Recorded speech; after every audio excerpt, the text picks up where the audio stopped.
The Varaxian Empire had ruled the galaxy for 10,000 years.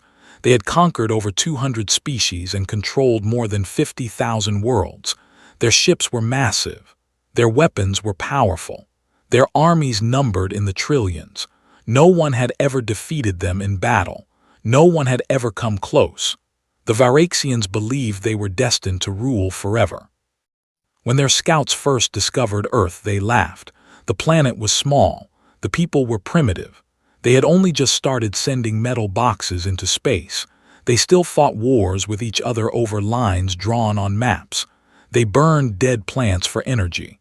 The Varaxians thought it was a joke. They thought these creatures were barely worth noticing.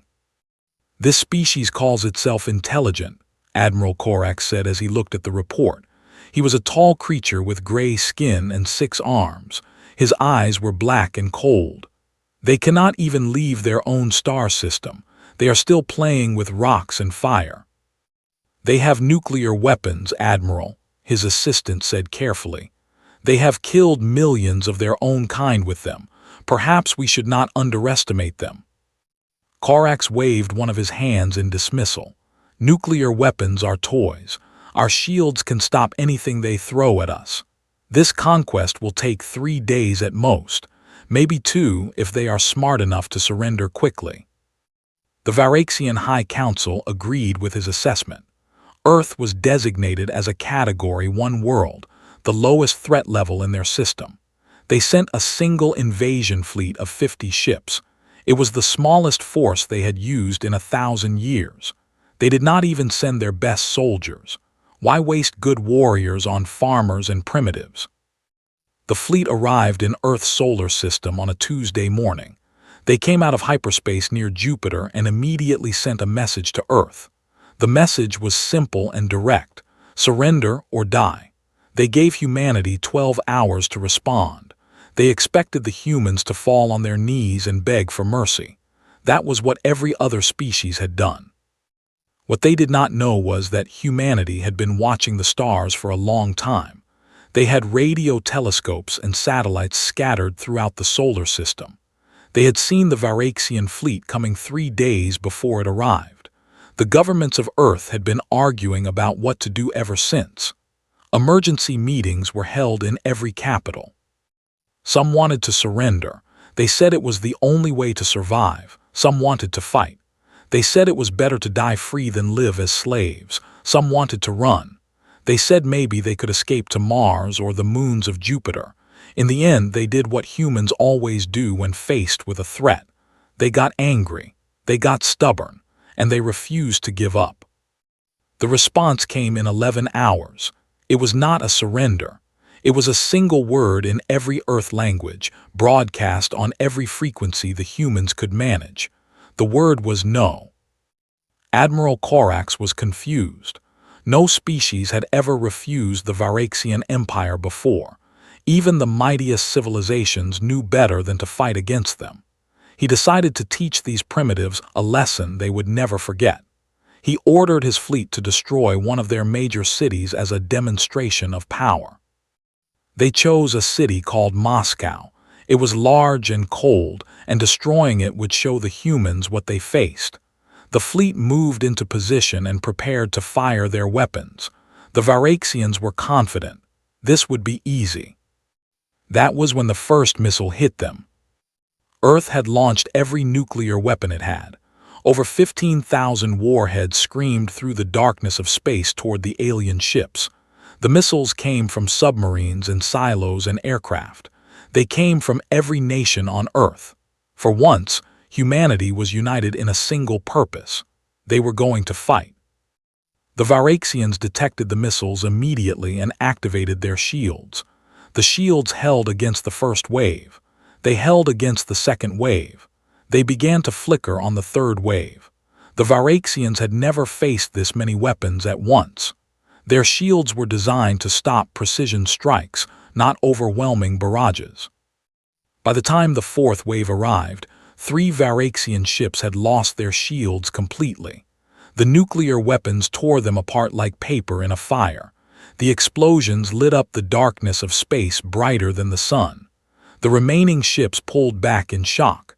This was not supposed to happen. Impossible, Corax whispered. They launched their entire arsenal. They have nothing left. They cannot possibly have more weapons. But he was wrong.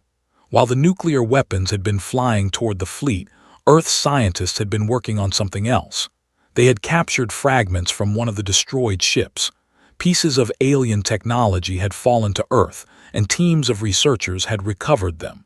In less than 4 hours, they had figured out how the alien technology worked.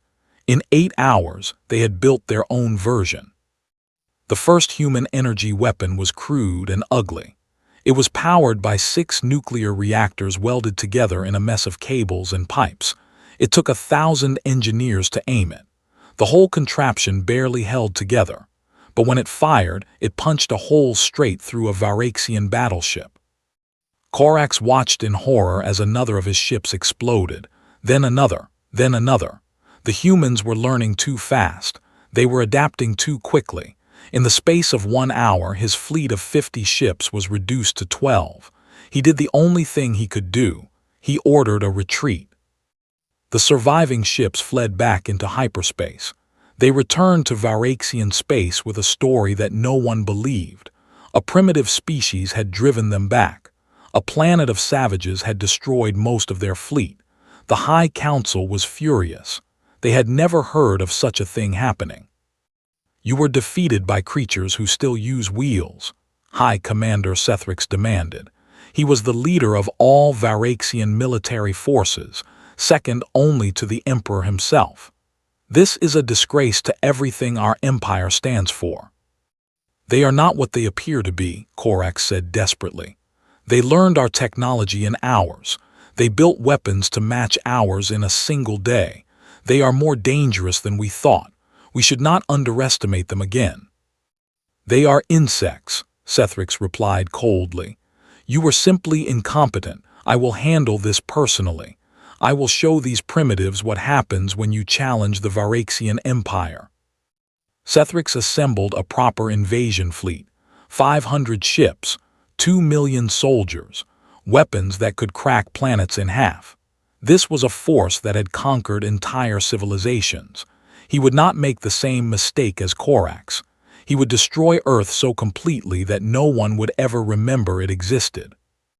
But while the Varaxians were gathering their forces, humanity was not sitting idle. The captured alien technology had been shared with every nation on Earth. Old rivalries and conflicts were forgotten. For the first time in history, humanity worked together as one species. Factories that once made cars now made starships. Scientists who once studied atoms now studied hyperspace. Soldiers who once fought with bullets now trained with plasma rifles. Universities became research centers. Cities became shipyards. Every person on Earth contributed something to the effort. In 3 months, Earth built a fleet of its own. The ships were smaller than Varaxian vessels. They were uglier too, but they were fast and mean and crewed by people who had everything to lose. These were not professional soldiers fighting for pay. These were parents and children fighting for survival. When Sethrix's fleet arrived, they expected to find a helpless planet waiting to die. Instead, they found 300 human warships arranged in a defensive formation around Earth. Behind them, the planet bristled with weapons platforms and orbital defense stations. Satellites had been converted into weapon systems. Even the space junk floating in orbit had been turned into mines and traps. "What is this?" Sethrix said slowly. He could not believe what his sensors were showing him. How is this possible? They were supposed to be primitive. "They appear to have built a fleet, High Commander," one of his officers said nervously. "Our scans show that their ships are armed with weapons similar to our own. Some appear to be even more powerful." "Similar to our own," Sethrix repeated. His voice was cold with anger. "They copied our technology. They stole it from us." "Yes, High Commander, and they appear to have made improvements. Their targeting systems are more accurate. Their engines are more efficient. They learn very fast." That was the moment when Sethrix should have turned around. That was the moment when he should have realized that humanity was not like other species. But 10,000 years of victory had made the Varaxians arrogant. They could not imagine losing to anyone, let alone a species they had dismissed as primitive. "Attack," Sethrix ordered. "Destroy them all, leave nothing alive." The Battle of Earth lasted 7 hours. When it was over, 362 Varaxian ships had been destroyed. The survivors were fleeing into hyperspace, their crews screaming about monsters with fire in their eyes. High Commander Sethrix was dead, his flagship torn apart by a coordinated attack from 12 human vessels. Humanity had lost 47 ships and 2 orbital stations. Over 8,000 people had died defending their world. It was a price they were willing to pay. They had won. But they were not satisfied with just defending their home. The Varaxians had attacked them without warning. They had tried to destroy their cities. They had called them insects and primitives. They had planned to enslave their children. Earth remembered every insult. Earth was angry. And Earth decided to go to war. The news of the defeat spread through the Varaxian Empire like a disease. No one wanted to believe it. The mighty Varaxian fleet had been beaten by a species that had only discovered electricity 2 centuries ago. It was impossible. It was humiliating. It was terrifying. Emperor Malthax XIV sat on his throne and listened to the reports. He was old, even by Varaxian standards. He had ruled for 300 years. He had seen his empire grow to encompass half the galaxy. He had never known fear in all his long life. Now, for the first time, he felt something cold growing in his chest, something that felt like doubt. "How many ships do they have now?" he asked his advisors. "Our intelligence suggests approximately 800, Your Magnificence," his advisor replied. "But the number grows daily. Their production capacity is extraordinary. They build in weeks what takes us months. And their technology, equal to ours in most areas, superior in some. They seem to improve everything they touch. Our scientists do not understand how they learn so quickly." Malthax closed his eyes. He remembered the reports from the first contact. He remembered laughing at the idea of these creatures posing any threat. How quickly things had changed. How foolish he had been. "Send an ambassador," he said finally. "Offer them peace. Give them whatever they want. We must stop this war before it destroys us." The ambassador was sent. His ship was fast and carried no weapons. He brought gifts of rare metals and precious stones. He brought offers of trade and friendship. He brought promises that the Varaxian Empire would never threaten Earth again. He brought apologies and explanations and pleas for mercy. The humans listened politely. They accepted the gifts. They thanked the ambassador for coming.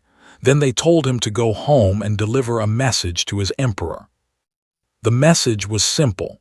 The Varaxian Empire had attacked Earth without cause. They had tried to destroy human cities and enslave human people. They had called humanity insects and primitives. For this, there would be consequences. The humans were coming, and they would not stop until the Empire paid for what it had tried to do. The ambassador returned to Varaxia in a state of shock. He delivered the message word for word. Emperor Malthax listened in silence. When the ambassador finished speaking, Malthax did something that no Varaxian emperor had done in 10,000 years. He asked for advice. "What do we do?" he said to his council. "How do we stop them?" The council argued for hours. Some said to launch a massive attack and crush the humans before they grew stronger. Some said to fortify the borders and wait for the storm to pass. Some said to find allies among the other species they had conquered. No one had a good answer. No one had faced a situation like this before. While they argued, the humans were already moving. The first human attack came 3 weeks later. A fleet of 200 ships appeared in the Corax system, named after the admiral who had led the first invasion of Earth. It was a symbolic choice. The humans wanted the Varaxians to know that they remembered. They wanted them to know that this was personal. The Corax system had a population of 4 billion. It was defended by a garrison of 30 ships and a planetary defense network. The Varaxians thought it would be enough to hold until reinforcements arrived. They thought wrong. The battle lasted 90 minutes. When it was over, every Varaxian ship in the system had been destroyed. The planetary defenses had been disabled. The human fleet hung in orbit above the main world, their weapons pointed at the cities below. 4 billion people waited for death. The people of Korax had heard stories about what happened to species that defied the Varaxian Empire. Whole worlds had been burned. Populations had been enslaved. Cities had been reduced to ash. They assumed the humans would be the same. They assumed wrong. A message came from the human fleet. It was broadcast to every screen on the planet. A human appeared on the display. She was a woman with dark skin and gray hair. Her uniform was simple but clean. Her eyes were tired but kind. "People of Korax," she said, "I am Admiral Maria Santos of the Earth Defense Force. We are not here to hurt you. We are here to free you." The people did not understand. Free them from what? The Varaxian Empire has ruled this galaxy through fear and violence for 10,000 years, Admiral Santos continued. They have enslaved hundreds of species and stolen the futures of billions of people. We are here to end that. If you do not resist, we will not harm you. If you join us, we will welcome you. The choice is yours. No one resisted. Within a week, the Korax system had declared independence from the Varaxian Empire. The 4 billion people who had lived in terror for generations were suddenly free. They did not know what to do with their freedom, but they knew they wanted to keep it. And they were not alone. As news of the liberation spread, other systems began to rise up. Species that had been conquered generations ago remembered their freedom and wanted it back. Rebellions sparked on 100 worlds. Slaves threw off their chains. Soldiers refused to fight. The Varaxian military found itself fighting on dozens of fronts. Emperor Malthax watched his empire begin to crumble. He ordered his fleets to crush the rebellions. He ordered his soldiers to restore order.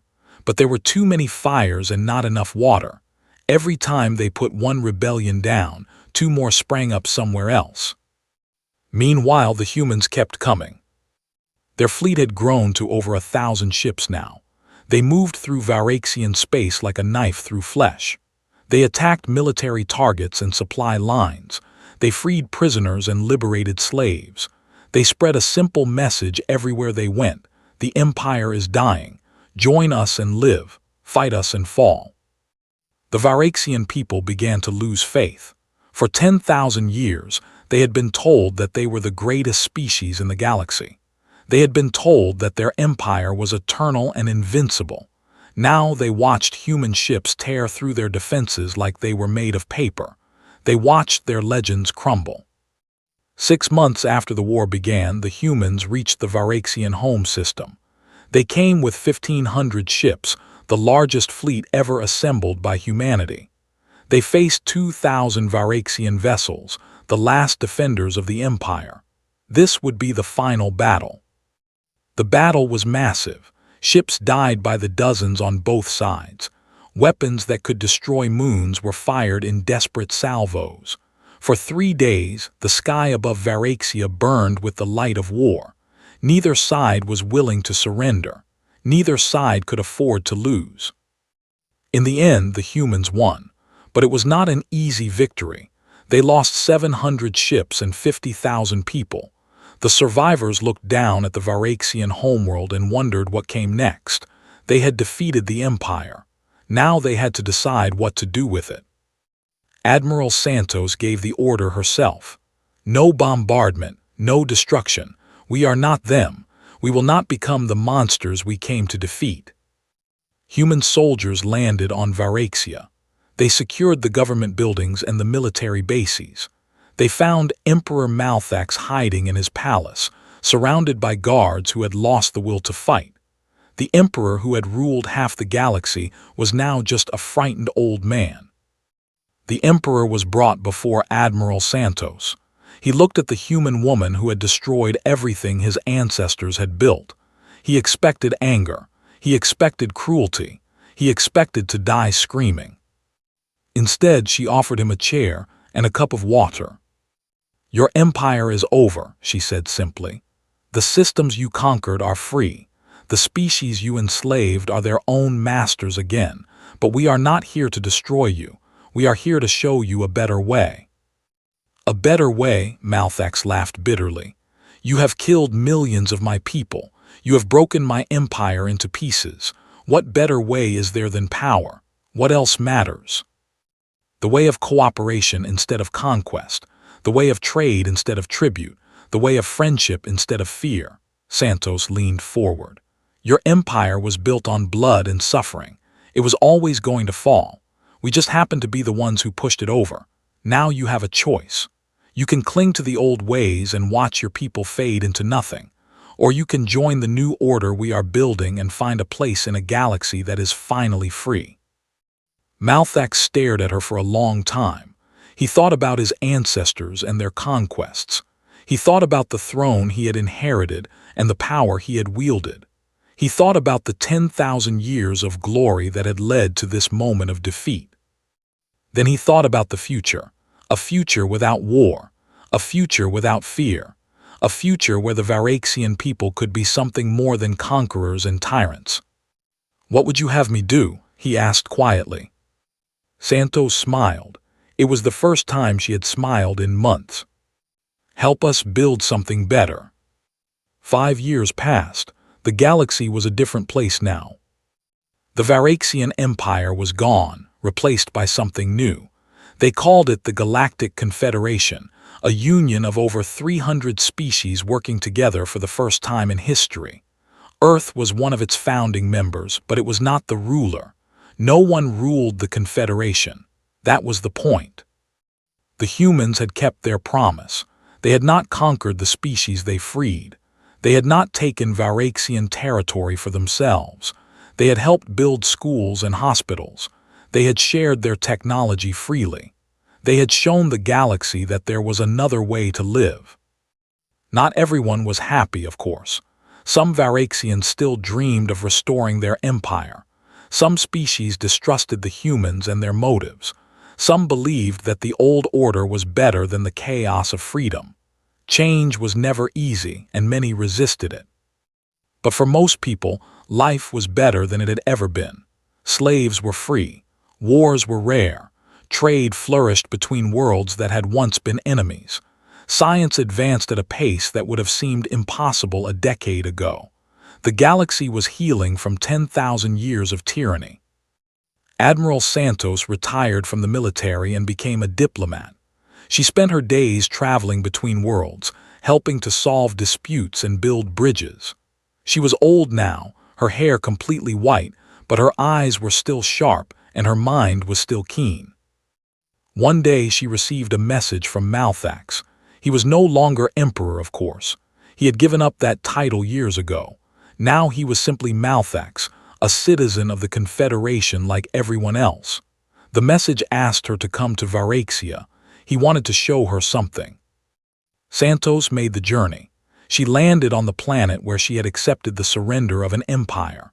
The scars of the final battle were still visible in some places, but the cities were thriving. Varaxian children played in parks that had once been military bases. Shops sold goods from 100 different worlds. People walked the streets without fear.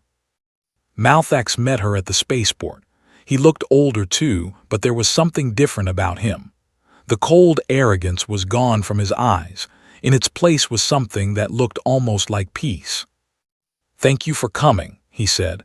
"I know you are busy with important matters." "I always have time for you," Santos replied. "What did you want to show me?" He took her to a museum.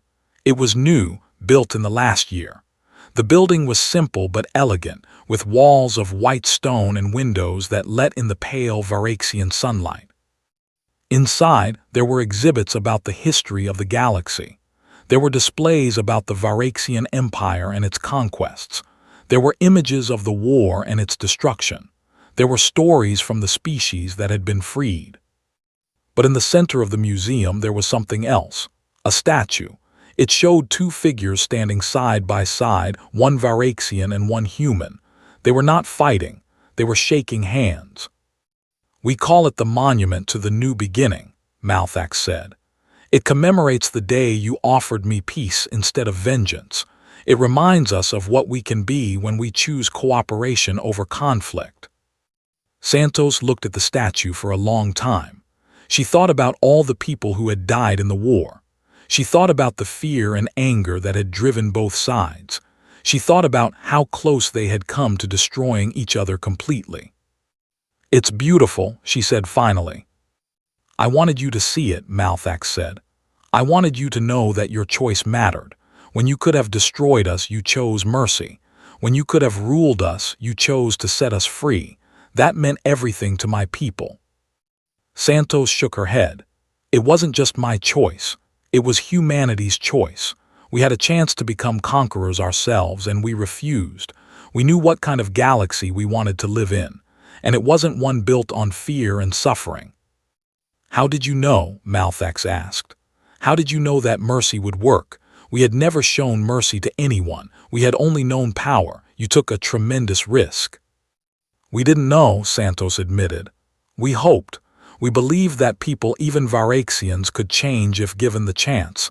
And we were right. You changed. Your people changed. The whole galaxy changed."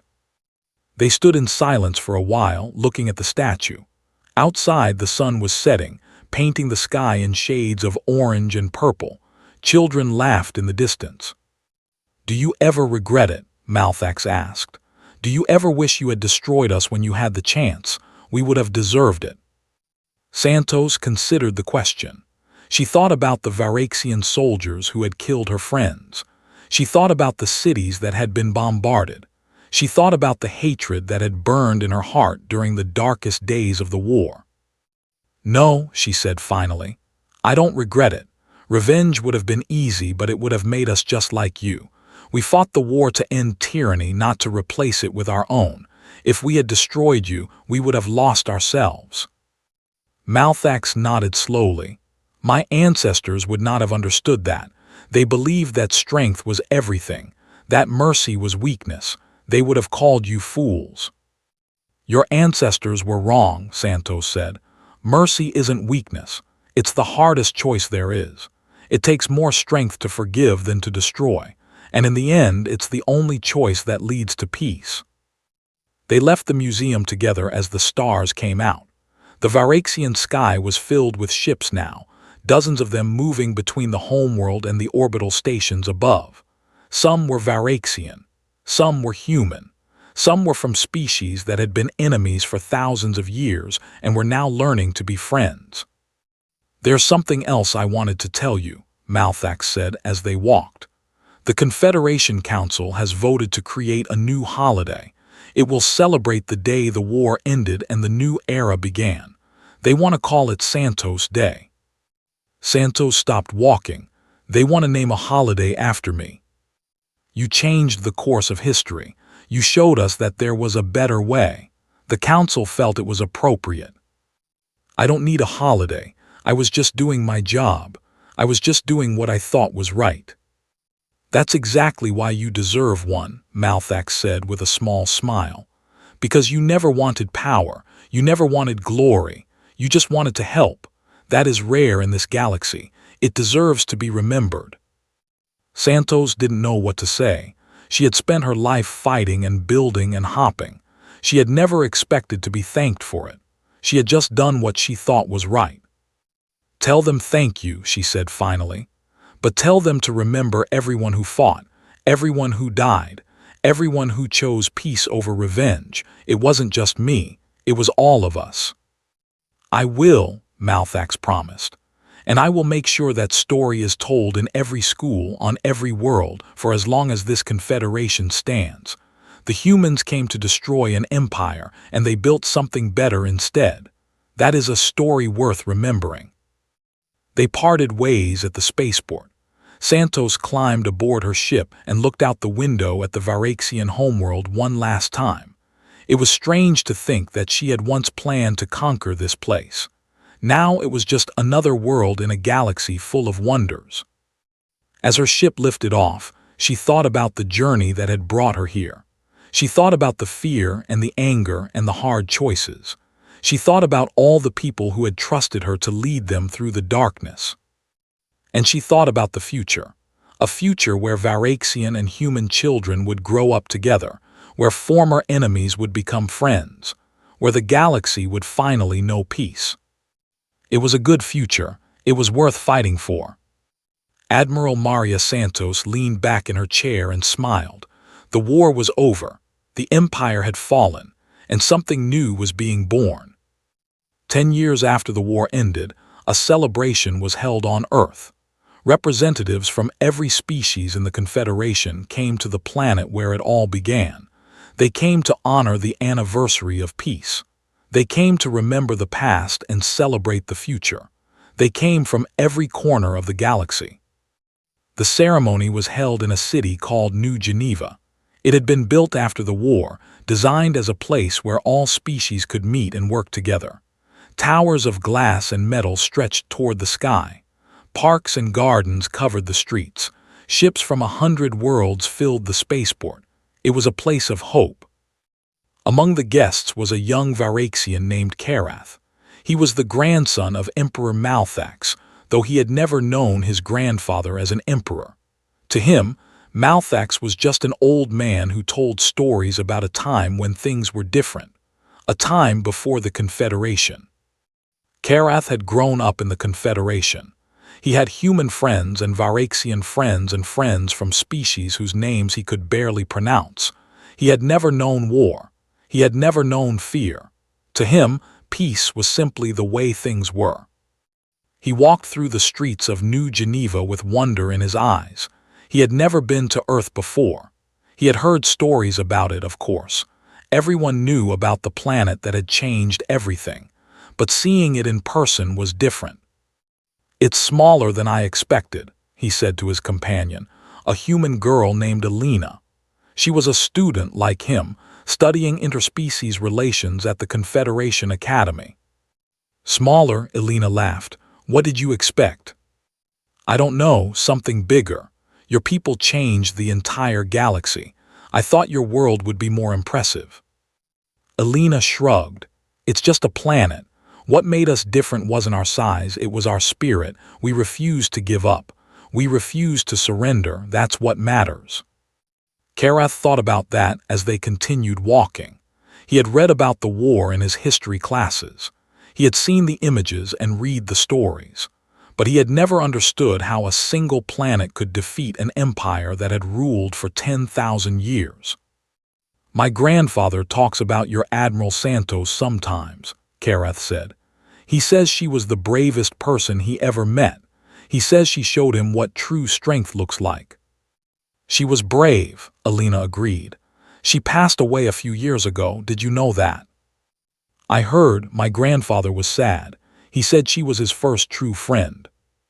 They arrived at the central plaza, where the main ceremony would take place. A crowd had gathered, thousands of beings from every corner of the galaxy. At the center of the plaza stood a simple stage, decorated with flags from every member world of the Confederation. On the stage stood a woman. She was old but still strong, with silver hair and bright eyes. Karath recognized her from his studies. Her name was Alina Santos, the daughter of the famous admiral. "Citizens of the Confederation," she began, "we gather here today to remember the war that nearly destroyed us, to remember the peace that saved us, and to remember the choice that made it all possible." The crowd fell silent. Every eye was on her. 50 years ago, my mother stood on this very planet and watched alien ships fill the sky. She was afraid. We all were. The Varaxian Empire was coming to conquer us, to enslave us, to end our civilization before it had truly begun. She paused, her eyes moving across the crowd. But instead of surrendering, my mother and millions like her chose to fight. They built ships when they had never built ships before.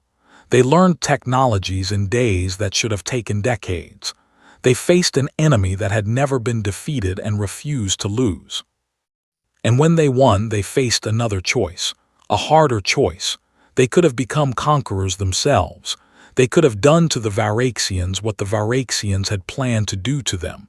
Revenge would have been easy, it would have been satisfying, and it would have been wrong. Kareth felt something strange in his chest. He looked around and saw that many people in the crowd were crying, human and Varaxian alike. "My mother chose mercy," Alina Santos continued. "She chose to offer peace instead of destruction. She chose to build instead of burn. And because of that choice, we are all here today, not as enemies but as friends, not as conquerors and conquered but as equals." This is what humanity taught the galaxy, not that we are strong, not that we are clever, but that we are capable of being better, of rising above our worst impulses, of choosing hope over hate. She raised her hand, and the crowd raised theirs with her. Today, we honor that choice. We honor the memory of everyone who fought and died in the war. We honor the courage of those who chose peace when war would have been easier. And we honor the future that we are building together, one day at a time. The crowd erupted in applause. Kareth found himself cheering along with everyone else. He looked at Alina, his human friend, and saw tears streaming down her face. "Are you okay?" he asked. "I'm fine," she said, wiping her eyes. "I just feel so proud of us, all of us. Look what we've built. Look what's possible when we work together." Kareth looked around. He saw humans and Varaxians standing side by side. He saw species that had been enemies for thousands of years laughing together. He saw children of every kind playing in the streets, unaware of the history that had made their friendship possible. "My grandfather was wrong," he said quietly. "He thought strength was everything. He thought mercy was weakness. But look at us now. We're stronger together than we ever were alone." Alina took his hand. "That's the whole point. That's what your grandfather finally understood. Power doesn't come from conquest. It comes from cooperation. It comes from trust.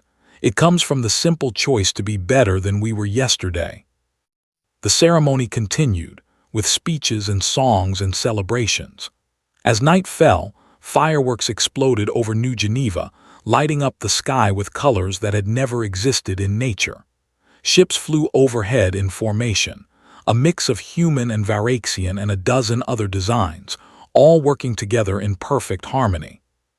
Kareth watched it all with wonder.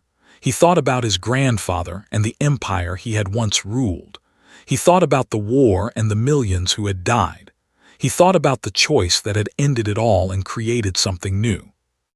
And he thought about the future, his future, a future where species that had been enemies for millennia would grow together, where the mistakes of the past would be remembered but not repeated, where the galaxy would finally fulfill its potential. It was a good future. It was the future that humanity had fought for, the future that the Varaxians had learned to embrace, the future that everyone in the Confederation was building together, one day at a time. The Empire had made the mistake of underestimating Earth. They had looked at a small planet full of strange creatures and seen nothing but easy prey. They had not seen the fire in human hearts. They had not seen the stubborn refusal to surrender. They had not seen the capacity for mercy that was even stronger than the capacity for war. And because of that mistake, they had lost their empire. But they had gained something far more valuable. They had gained a place in a galaxy that was finally learning to be free. They had gained friends instead of subjects. They had gained hope instead of fear. In the end, that was worth more than any empire could ever be. The stars shone down on New Geneva, on Earth, on a galaxy transformed. And somewhere in the quiet moments between the celebrations, the spirit of Admiral Maria Santos smiled. Her work was done, the future was bright. And humanity had finally found its place among the stars.